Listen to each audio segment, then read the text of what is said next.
বন্ধু বলে ডাকো যারে, সে কি তোমায় ভুলতে পারে? বন্ধু নিঃস্বার্থ এক সম্পর্ক, যার তৃপ্তি আত্মার টান, মনকে রাঙিয়ে তুলে বলে বন্ধু ছাড়া জীবন অসম্পূর্ণ। বন্ধুর জন্মদিন আগের দিন চলে গেলেও আমরা ভাবি যে তাহলে ওকে একটা সারপ্রাইজ দেওয়াই যায়। তো আমরা একটা কেক আর আমি কিছু ফুল নিয়ে নিই, যেহেতু শুক্রবার ছিল, এমনিতেই সব দোকান বন্ধ ছিল। কোথায় বসা যায় ভাবতে ভাবতে ভাবলাম যে যেহেতু ক্যাফে পাবনা নতুনভাবে নতুন রূপে সাজিয়েছে, তাহলে কেন নয় সেখানেই যাওয়া যায়। বাইরে এত গরম পড়েছে, ভিতরে ঢুকে তো একটু শান্তি পেলাম।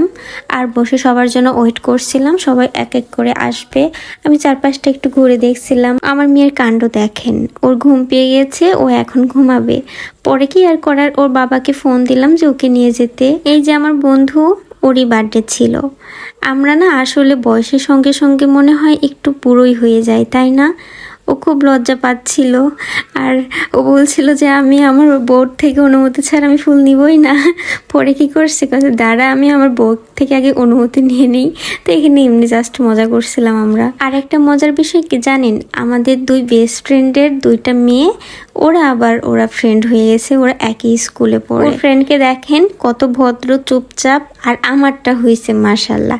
তাকে তো আমি কোনোভাবে স্থির রাখতেই পারি না, কোথাও গেলে আমাকে পাগল বানিয়ে দেয়। দেখেন কোনোভাবে তাকে ছবি তুলতে পারছিলাম না, সে শুধু দৌড়াদৌড়ি নড়ানড়ি, একটু স্থিরভাবে দাঁড়াবে তা না। দেখেন শুধু বন্ধুত্বের সম্পর্কগুলো এমন, আসলে এত বছর এতদিন পর দেখা হলেও মনেই হবে না যে এতদিন পর দেখা হচ্ছে। আমার গোলাপের অবস্থা দেখেন, এখন সবাই নিবে, তখন আর কি করা, সবাইকে একটা একটা করে দিচ্ছিলাম। আমার একটা ফ্রেন্ড এসেছে রাজশাহী থেকে বাইক চালিয়ে, শুধু কিছু সময় আমাদের সঙ্গে কাটাবে জন্য। আর খাবারের টেস্ট বলতে গেলে এভারেজ ছিল। ফোন হাতে থাকলে যা হয় আর কি, আমি সবাইকে শুধু ডিস্টার্ব করছিলাম যে কে আগে খেলো, কারটা আগে শেষ হলো, কে কিভাবে খাচ্ছে। তো এটা নিয়ে সবার সঙ্গে মজা করছিলাম। সবাই একটু হলেও চেঞ্জ হয়ে গেছি, মানে সব থেকে যে বেশি কথা বলতো আমাদের মাঝে, এখন সেই বেশি চুপচাপ হয়ে গেছে।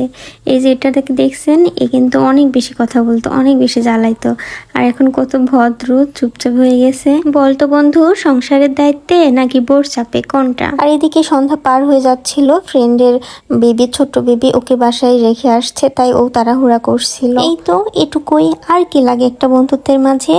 হুটহাট আসবে, দেখা হবে, আড্ডা হবে, আমরা যেন বাকিটা জীবন এমনটাই থাকি, আমাদের মাঝে কোনো ফাটল না ধরুক। বুড়ো বয়সে লাঠি ভর দিয়ে এভাবে এসে আড্ডা দিব, কি বলিস? আমি বাসার পথে রওনা দিলাম, আর এই যে গোলাপ, লাস্টে আমার গোলাপ আমার কাছে আসলো। ওরা তিনজন বলছে এই গোলাপ নিয়ে আমরা কি করব, নষ্টই হয়ে যাবে, তুই নিয়ে যা, আমরা যেহেতু অনেক সময় বাইরে থাকবো। তো যাই হোক, সবাই আমাদের জন্য দোয়া করবেন, আমাদের বন্ধুত্ব যেন নজর না লাগে।